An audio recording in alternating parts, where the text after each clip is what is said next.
Good morning, Daily Dosers. My name is Brandon Vasquez. I'm one of the pastors over at San Marcos Escondido, and so excited to be here with you today. We are continuing on in our series, Unsung Heroes. And today I want to talk about a woman named Esther. Esther is one of only 2 women in the entire Bible that have books named after them.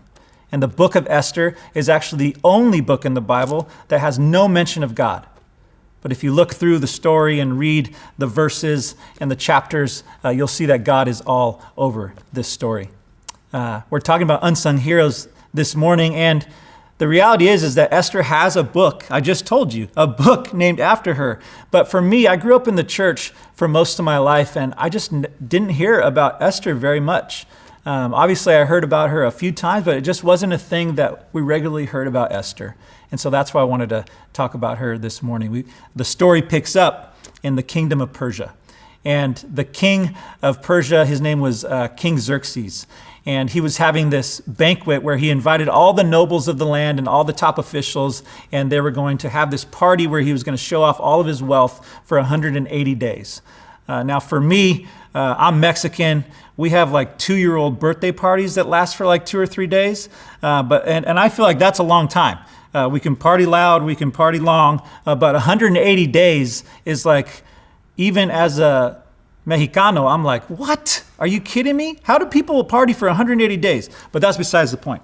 We'll pick up at the end of this 180-day celebration that King Xerxes had. He had a 7-day banquet. And during that 7-day banquet, at the end of it, he called for his wife, Queen Vashti. And he said, come to the banquet table. I want to show off your beauty. And so he sends for her, and she refuses to come in, which is the ultimate sign of disrespect for the king. And so he has people in his ear that are saying, hey, that's disrespectful. She should have came. You need to replace her. And so Xerxes starts to say, hey, I think I'm going to do that. And so after the banquet was done, he brings in all the eligible virgins of the land and says, you be here in my palace for a few weeks. I'm going to choose a new queen. One of the women that were brought in was named Esther. She actually changed her name. She had a more traditional Jewish name, but because Jewish people didn't have the best standing in the Persian Empire, she changed her name to kind of hide her identity. It was at this time that Mordecai, who is kind of like an adoptive father for her, a mentor figure, that's what we're going to pick up in chapter 2, verse 21.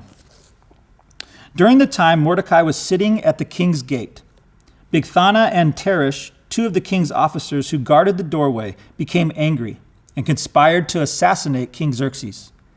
But Mordecai found out about the plot and told Queen Esther, who in turn reported it to the king, giving credit to Mordecai.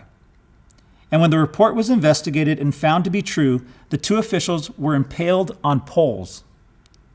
All this was recorded in the book of the annals in the presence of the king. Chapter 3 says, after these events, King Xerxes honored Haman, son of Hammedatha, I hate these parts, the Agagite, elevating him and giving him a seat of honor higher than that of the other nobles. So there's this new dude into the story named Haman, and he becomes basically second in command of King Xerxes' government, his empire. Haman had kind of a history with the Jewish people. The tribe that he came from just didn't like the Jewish people. And so that kind of sets us up for the rest of the story. So one day Haman is standing outside of the palace gates, and he asks everyone to bow down to him, but Mordecai refuses to do so. So he wants to make a public example, not only of Mordecai, but of his people, the Jews. And so word gets back to Esther from Mordecai, and he says, hey, you have to go talk to the king. And Esther says, I can't go to the king. If I go to the king and approach him without being summoned, then I can lose my life. And here's what Mordecai says to that in chapter 4, verse 14. For if you remain silent at this time, relief and deliverance for the Jews will arise from another place, but you and your father's family will perish.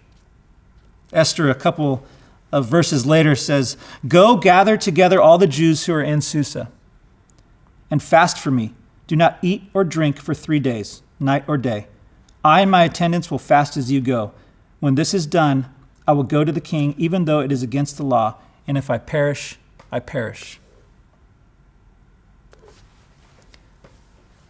How many of us live ordinary lives? I know I do. Sometimes it feels crazy, but it's mostly ordinary. But every one of us will be faced with defining moments in our lives. Esther went to the king, talked for her people, and the Jewish people were saved.